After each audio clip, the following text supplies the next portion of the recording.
this is a perfect day to do this video because this is a 1968 Webster and it's a travel typewriter. It comes with a great little zipper carrying case.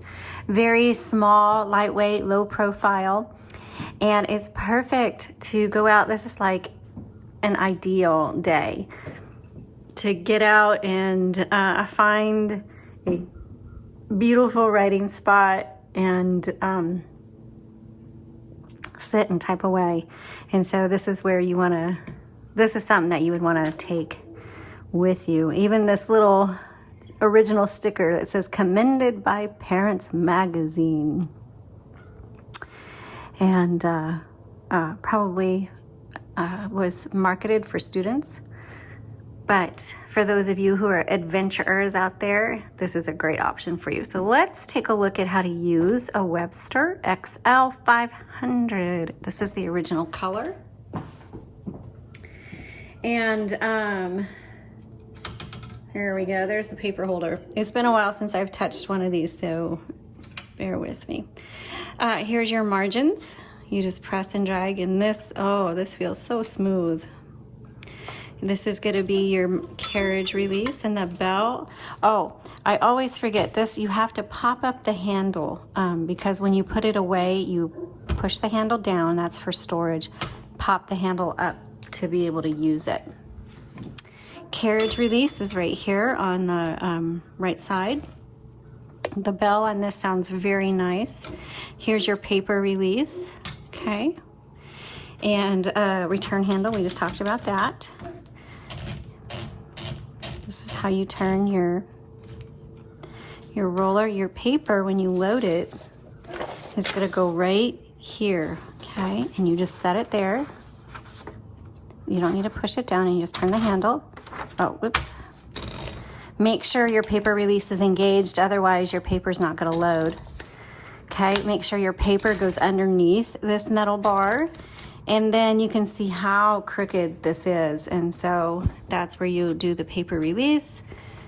Straighten it out as best you can.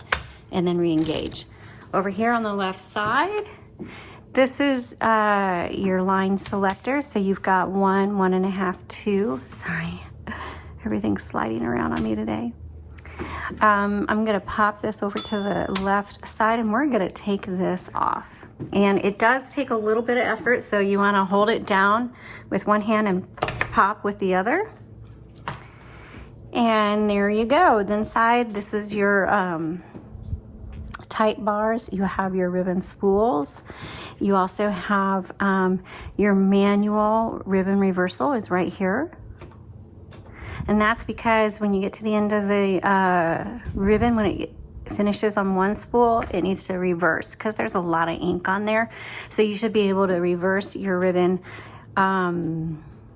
dozens of times before you need to change it out. And when this cover is on, you can reach it, so you don't have to take the cover off to reverse the direction of your spool. Also, when it's time to take off your spool, this has little metal arms that are holding the spools in, so you have to make sure you fold that arm out, and then you can pull up and remove your spool. This does take a universal ribbon, which you can find them on our website at jotandtittletypewriters.com. Also, you can find the link to the ribbon spools in our description below. Alrighty. Now, when you do change it out, make sure black is on top, red is on bottom, and then you're going to have to thread it through the guide wires, and it's going to get your hands messy. There is a photo on the product listing. You'll see the link below. Click on that. That takes you to photos of this typewriter. I have a photo of this area right here up close, so you can kind of see how it's threaded through. Just keep in mind that you have to thread. Sometimes you have to thread from behind, from under, from on top. So you'll just have to wiggle your way through until you get that threaded properly. Okay, it's time to put the cover back on. You'll see two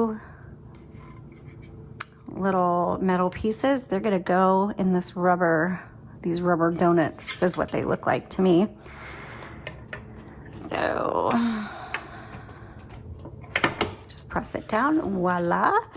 Okay, let's take a look at setting our tabs. And hold on, let me check something here real quick. Okay, I was hunting for the tab sets because it's been a long time since I've had one of these. I did not find them. So, and it's odd to have a tab on a type, you know, a little typewriter like this. So I'm wondering if they're preset, but I don't know because this does have set tabs. So if you know if there's tab sets on this and where they are, please feel free to leave them in the comments kindly. I appreciate that. Okay, down here is your color selector. You've got the red on the top, black on the bottom. The middle is a stencil setting. It's not going to work, so make sure that your typewriter is not on that. It has to be either on the red or the black. Also, this H and this L, it just determines how hard these type bars are going to strike your paper. Here's your shift lock. You also have your margin release. So what that is when you're typing,